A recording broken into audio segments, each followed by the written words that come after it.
Mental Wellness with MBU, with MBU CEO Michael Contento, author, CEO, businessman, entrepreneur, all around nice guy, one of my favorite people. Anyway, I'm Chris Shulgan. I'm acting as what, co-host? I'm just the guy introducing the guy who is the perfect guy. All right. I'm going to hand it over to you, Michael. But before I do that, folks will take questions at the end of the webinar. Ask the questions through the chat function, through the Q&A function. I should mention also we're recording this, so we can split it up and use the benefit of Michael's wisdom for the internet at large. So with that, Michael, why don't I hand it over to you? Thanks, Chris. I'm first going to start sharing my screen. If you can confirm that you can see it successfully. Absolutely, we can see it. Okay. And just give me one sec. Let me bring this over here so I can see you. So before I start, I want to thank everyone for joining. What a beautiful day. Perfect day to have a mental well-being webinar. The sunshine just lifts all of our spirits. But before I start, I first and foremost want to say thank you to Chris. Chris, you have been a absolutely rock. You and your team at the Gold Sparrow have elevated our social media presence and our marketing presence tremendously. For all my client partners on the phone today, on the webinar, Gold Sparrow has been an amazing partner, incredible to work with. As you can tell, Chris is an awesome co-host right now. So Chris, thank you very much. Okay. How much am I paying you for that? How much are you going to charge me for that? All right. Okay. I'm going away now again. Residuals. Okay. So good afternoon, everyone. We at My Blue Umbrella, we want to take some time to discuss mental well-being and what we're doing, how we're partaking in strategies to really make sure we're putting the stress of our team members at MBU first and foremost. You know, we all been suffering, we all been challenged, we all been undergoing a very strenuous time when it comes to COVID-19 and the lockdowns. So we want to make sure that we check in with our teams periodically and see where they stand in a mental health point of view. We develop our own acronym, you know, mental well-being, balanced life, and understanding. We find this acronym is something we really gauge when we're talking to our team members. You know, we gauge how their mental well-being is. Are they really achieving that balanced life throughout the day, being locked at home on the lockdown? And how understanding is MBU being when it comes to supporting their needs? Sorry. So the one thing we believe in at My Blue Umbrella is mental health is almost comparable to carbon monoxide. We hear these horror stories in the news where carbon monoxide, there was a leak in a house, people were sleeping, you know, they weren't notified, they didn't have a proper detector, and you know, a tragedy has happened. And we believe mental health is equivalent to carbon monoxide. You can't smell it, you can't see it, you can't hear it. And if we don't have our own detector, it can end up in really bad results. So you know, we're taking mental health very serious. We are comparing it to carbon monoxide daily, and we keep on making sure, are we doing what is needed to become that detector at MBU to help make sure that this doesn't get to a severity level that can be detrimental. So that's how we built the acronym once again, M for mental well-being, balanced life, and understanding. We want to share our core values, and the reason why I want to share our core values is during our journey in the past 14 months, we keep on checking up on our core values. Our core values is the cornerstone, is the foundation of our success, is the way we govern ourselves inside, the way we govern our clients. And what we found, I would say 50% into the pandemic, 60% into the pandemic, we start to suffer. Our core values start to suffer. And what we noticed, one of the core values that would suffer is take ownership. And what we noticed that because we were siloed, people working remotely, We weren't together as a team anymore. It's not that it was being done on purpose, but the take ownership core value was dropping, and there wasn't seamless pass-throughs anymore. There wasn't the handoffs happening that we were used to when we were working in the office, and the take ownership core value dropped pretty bad. And so we said, okay, this is a core value we really need to look at. Another one was just general have fun. My Bella's office, for those of you guys that visit our office, it's a very fun environment. We not only work together, but we hang out together. We have our barbecue Fridays, and it was one of our main core values that if we're gonna work hard, we need to have fun doing it. During the pandemic, again, 60% into the pandemic, when we took our surveys, we found out that this is another core value that was suffering during the pandemic. The last one was have passion, the drive to succeed, the drive to put my umbrella where it's supposed to be. And I think have fun and have passion kind of go hand in hand on my umbrella, because the way we were created, the way we have been for the past 25 years, is we collectively do it together. We collectively become extraordinary. So at the office, when we were together, whether it was a whiteboard session, whether it was just having lunch together, a lot of creative ideas, a lot of different ways of driving solutions would come to light. And because we were taken away from each other for such a long period, again, this is the other core value that we saw a sharp decline when it came to our measuring our core values. So the big thing that My Blue Umbrella did is that we want to start attacking this. How do we make sure, take ownership's there? How do we make sure, have passion and have fun? We get it back where it used to be. So we started, it's called Tuesday Mornings, Mike with Mike, fun, a fun note just to see if people will react. And every single Tuesday morning, we have a 15 to 20 minute 10 to 20 minute chat.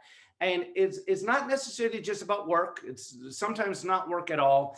And it's more vulnerability. I talk about what I learned over the weekend about COVID and the pandemic, how my Bella is, reacting quickly, what moves we're doing, and quite frankly, how this is impacting me. And being home with, I have 7-year-old twins, and at times I think I can start a demolition business, because putting these two twins together will definitely demo any construction that's needed.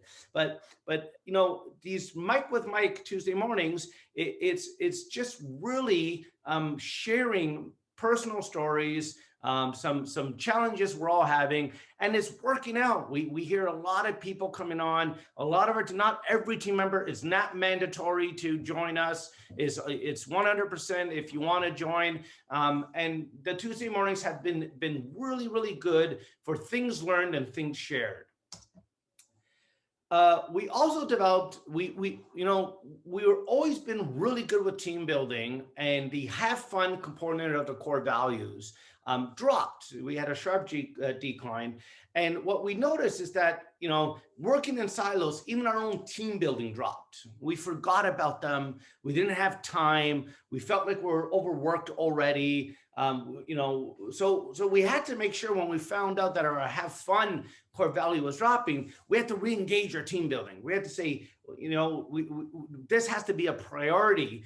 We have to make sure that we're not just always working together. We have to bring back what we were known for, or how we got together, and just, we were able to debrief and just recharge just as colleagues and friends outside of work. So now what we do is mandatory team building. You have to join us. We start at 4:30. We do a few different games. We look at different ways of really getting sort of interaction going outside of work perspective. We do quarterly. We're starting, our first one's coming up, our quarterly dinner, where a bunch of us will sit together and we'll either order food, we'll get it shipped out, use Uber or one of the partners that deliver food. Just again, to get that personal interaction going. What we found is that even when we order food, if, during that period, what we would like to do is not only order food for the individual, but maybe send a pizza over for the family. So the family doesn't feel left out. The family doesn't feel like this pandemic is just affecting only them. So we're kind of trying to think outside the box. We started a hockey pool, which I can't help too much on that one because I know nothing about sports. I still thought Wayne Gretzky was a hockey player. Apparently he's not playing hockey anymore. So, but it's something we do. And at MBU, we really value these small little things as colleagues and friends. Something very close to my heart is understanding the true challenge. And we read a lot of articles, and I'm worried about a lot of articles, and now from work remote, we talk about, we're working constantly. We're rolling from bed to the laptop, from the laptop to the bed. And it concerns me. It concerns me that these articles portray that I'm working so much more. And I definitely think this is a symptom, and I think definitely this is a challenge. But what I like focusing on is, why is this happening? Why? And I look at My Umbrella as the CEO of My Umbrella, and I look at business in 2019 and business in 2020. We actually had a drop in business. COVID affected us. In certain aspects of the business, we dropped, and certain other aspects we normalized. So we didn't increase work, but yet the staff's working way more, just so much more. So I started to really look deep down on what the root cause was this. And what I like to believe from the research we're doing is, yes, work is definitely a symptom, a contributor. Work is definitely helping that sort of fatigue and stress level.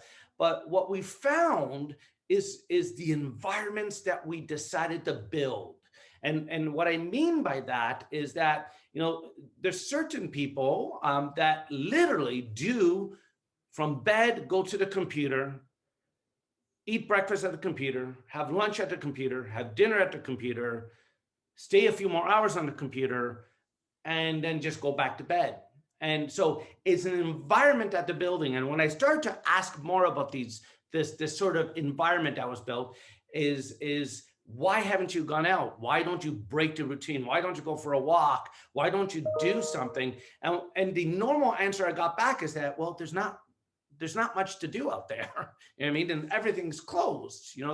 There's not much to do. So I might as well just do some work. I might as well just continue. I'm behind on a few things, and I'll continue. So one thing we're trying to stress at My Umbrella is, I do not, as the CEO of My Umbrella, want a 24/7 workload. They have to break it up. But it has to be the individual that chooses to wake up, and instead of rolling out of bed, go for a walk to Starbucks, walk to Tim Hortons, walk to just break that routine. At 5 o'clock, stop. Just give it yourself a break. If you want to try to catch up again a little later, if that's your choice because you just want to finish a project, I get it. But break the routine, break the environment. So our concern is that we're allowing such a consistent environment that I believe one of the core causes of our fatigue, one of the core causes of our mental stress is the environment that we decided to create the last 14 months. So it's been a very big thing. A recent study that I found, a PDF, which I will share with everyone on the call today, is the NeuroTest Labs, NeuroFit Labs.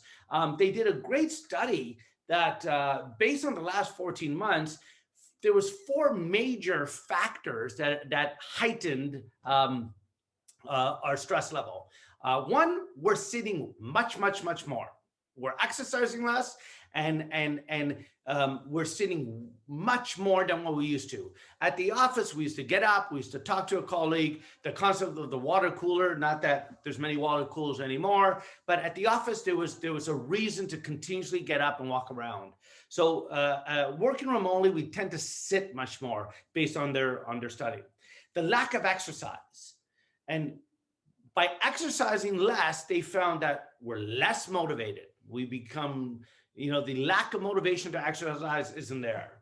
It's increasing our stress level and anxiety because we have this, like all this built-in energy from not exerting it all. And really is the environment, once again, because we don't have the gym, we don't have the weights, we don't have the equipment, they feel, well, I can't really exercise. There's nothing really I can do. Without a gym, there's not much I can do. The beauty of the study is that it kind of gave some, solidification, or it assured me that we're not alone. It's not just us. It's not just the team at MBU. This is a pandemic. We're all in it together, and these stresses of life, this increase of fatigue and increase of stress has been sort of studied across a vast amount of people.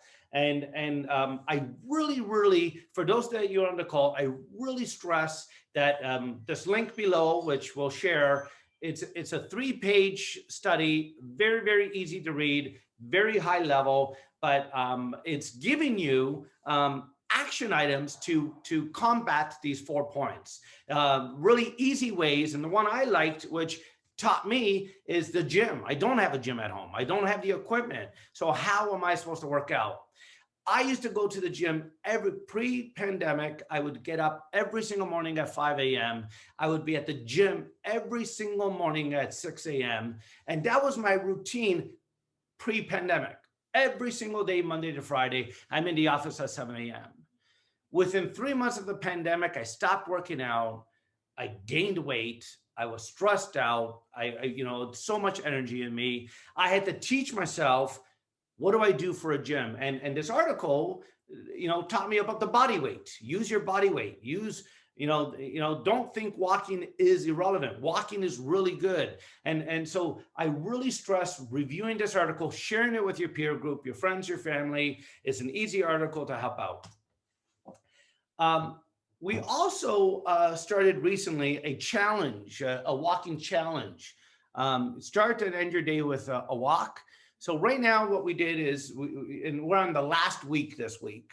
And what we do is every single morning at 7 a.m., whoever joins me for a 1-hour walk, and not talk about work, no work. We are not allowed at all to talk about clients, work, challenges. We talk about life, kids, the environment. They join me for every day for a walk at 7 a.m.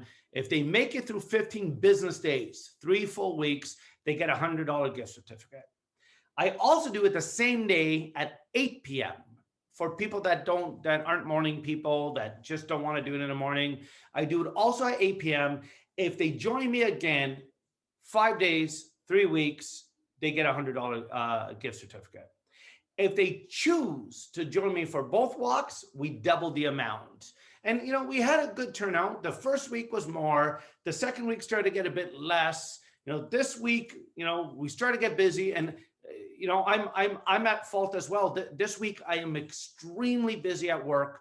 We are being challenged in a lot of operational efficiencies. And I noticed myself, there was 2 nights this week I didn't go for the 8 o'clock walk. I had to ask the team to go on their own, and they still went without me, which is great. But I didn't go because work challenged me.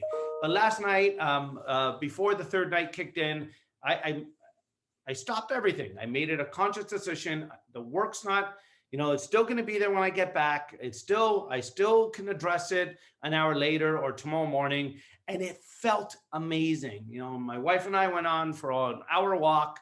We walked to Walmart. She wanted to pick up a couple of things. We walked back, and I slept like a baby. So it's imperative. I want to start summing up our mental well-being at MBU. To me, it was imperative to understand the core value, understand what is truly happening with the team. What are we doing differently? What happened in 2019 and what happened in 2020? And truly understand how I can help the team to sort of combat this fatigue, this stress level, because we don't know when we're going back to work, and we don't know how work's going to be. Once we get back to normal, we're going to have a period where even work itself, the office itself, will be a bit more stressful. So as we opened up this discussion, we truly believe mental health is like carbon monoxide, and we just want to do our best, a very clear best, to put mechanisms in place to detect any stresses we can see to help our team. In short, together we can help. If we communicate, if we're there to help each other, it's a very big initiative at MBU. We believe individually we're each very strong, but collectively we're extraordinary. Thank you very much for taking the time and sitting with me during your lunch period.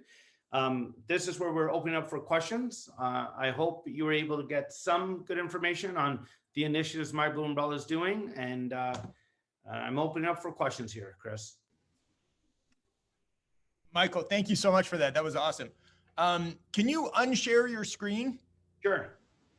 I don't know. I'm not sure if that's a word, unshare.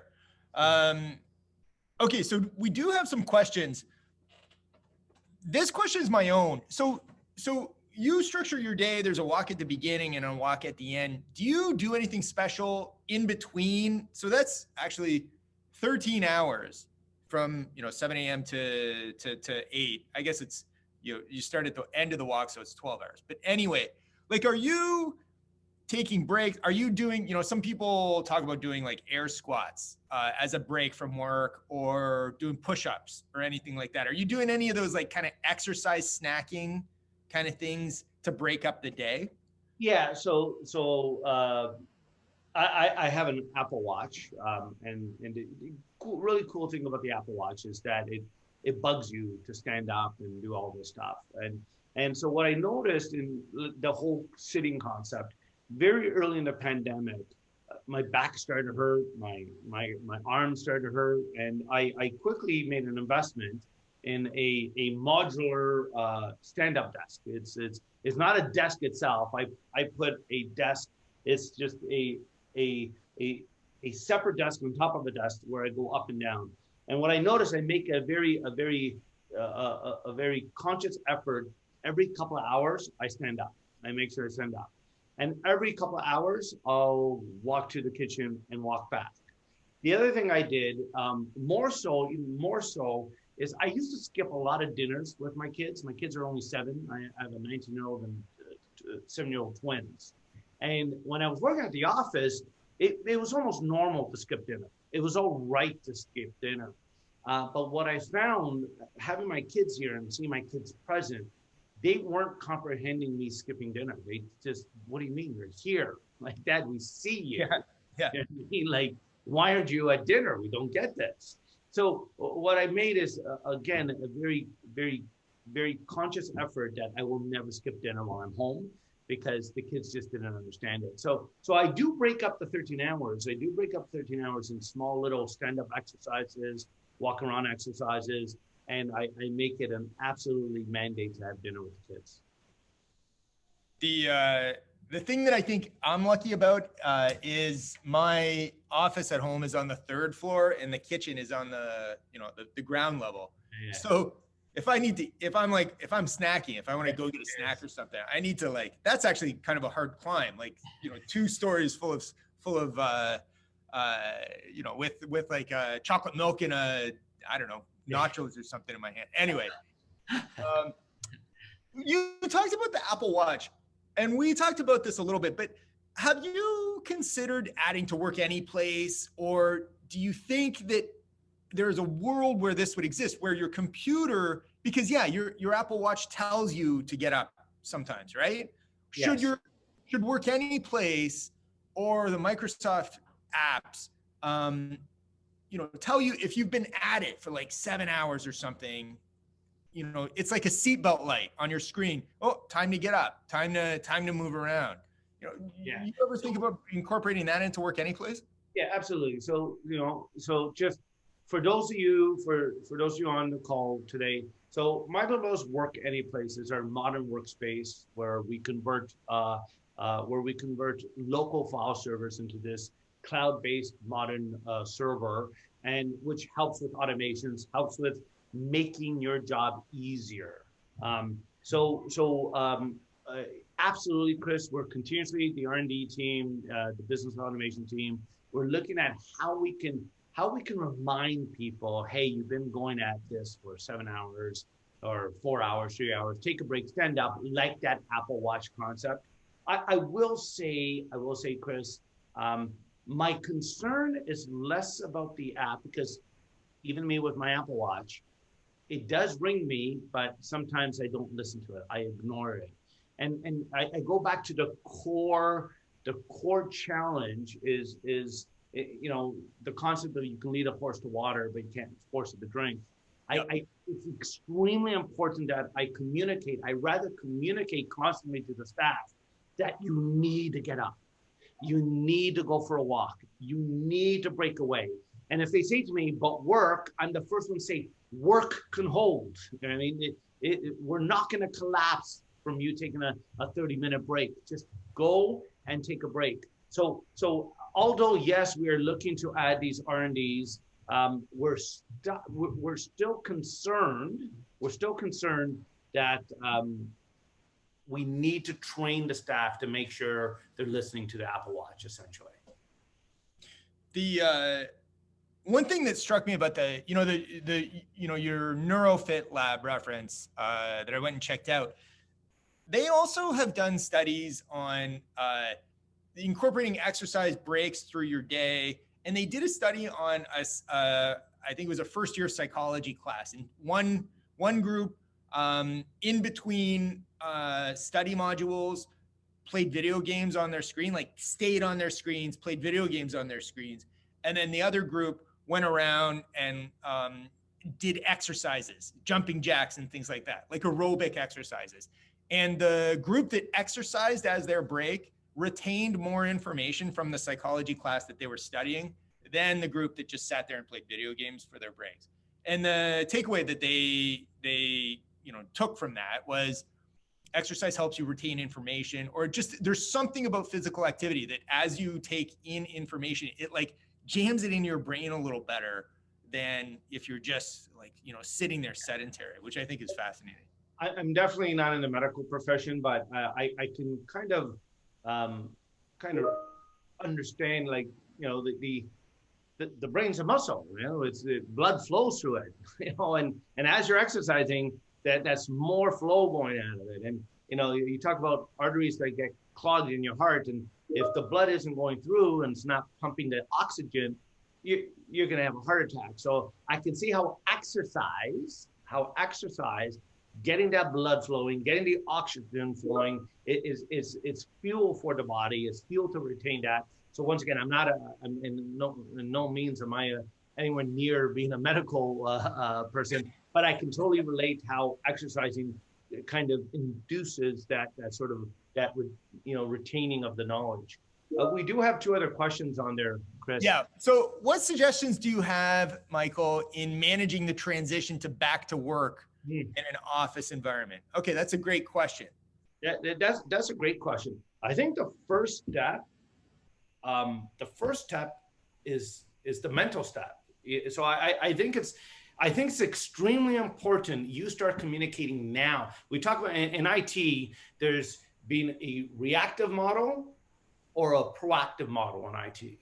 So it's extremely important that everyone takes a proactive approach in getting the staff ready to go back to the office. And what I mean by that, if the idea is to be in the office, let's say August 1st, we should be talking about it and studying it with each team member today. This is what we're planning. This is how we're planning it. This is what we're anticipating. What are your thoughts? So it's not just in 5 days. It's, guess what? Next week, we're going back to the office. And I also believe is that it has to be a gradual approach, right? At My Bone Brother, we're going to do a 3-2-2 most likely, where 3 days in, 2 days off. And we're also going to, stagnate the employees. We're not going to bring them all at once. We're going to have some days, so that 3-2-2 is not going to be equal for every single employee. We're going to mix the environment a little. So we're communicating ahead of time. We're making sure each employee understands, each team member understands our plan well ahead of time. So when that time comes, everyone is mentally ready to go back to the office. 3-2-2. So 3 days on, 2 days off, and then 2 days, like 2 days at home, working from home. So 3 days in, 2 days working from home, and your 2 days of Saturday, Sunday, weekend. Yeah. Okay. Okay, cool. How important, so this is the second question, how important is diet and drink enough water to all of this? It's easy to eat unhealthy when working from home. Yeah, that's a good point. Yeah, it's a great point. And again, so the great news about the walks, and I love this, is I'm going to share a bit of personal information. I'm 6 feet tall. I'm supposed to be about 190 pounds. Pre-pandemic, I was averaging always about 208 to 209. So I was always a little overweight, but not really overweight. Into 3-4 months into the pandemic, I was hitting 218, 220. And, these myths that you eat really bad at work, I think I was eating better at work than at home because I'm just eating so much at home. So my high point, I think 219. Ever since I started to walk, and it's an average of about 13 kilometers a day, I'm back to 210. I'm also drinking a minimum of 2 liters of water a day. And the snacking, that's my weak point. I mean, you talk about the nachos and chocolate milk.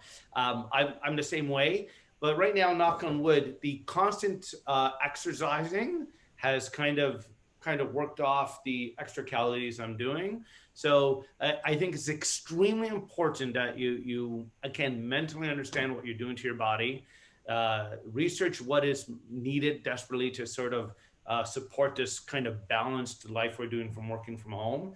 And it helped me. I'm sort of a small business case that in 3 weeks, you can reverse what you did for the past 14 months. Yeah, I think the snacking at home is just like, that is real. That is a real problem. I don't know. What, okay, last question. What do you snack on? So recently, it's funny you say that. I was snacking on the chips, those little My wife is 8 years younger than me, a stunning, beautiful, strong woman. And she does not, like, she can eat 6 bags of chips and it doesn't affect her at all. Like, just nothing at all. So unfortunately, because my 19-year-old, my wife, and 7-year-olds, I am like the local convenience store of snacks. Like, there's every snack you can think of. So at first I was like, oh, great, there's chocolate. I was like, in heaven, this is awesome, right? We don't have that in my boom brava. So my snacking in the initial stage of the pandemic, I was eating a lot of really unhealthy snacks. What I did when I started to, really research, the 2 liters of water, I have to say, came maybe midway 2020. I wasn't drinking water prior, like the beginning of the pandemic, I wasn't drinking any water at all. So I noticed the weight, I noticed everything I noticed my fatigue, my body, my stress. So the research, I bought myself this really cool on Amazon for $11. Here's another shout out. It tells you the times, more or less when you should drink your water.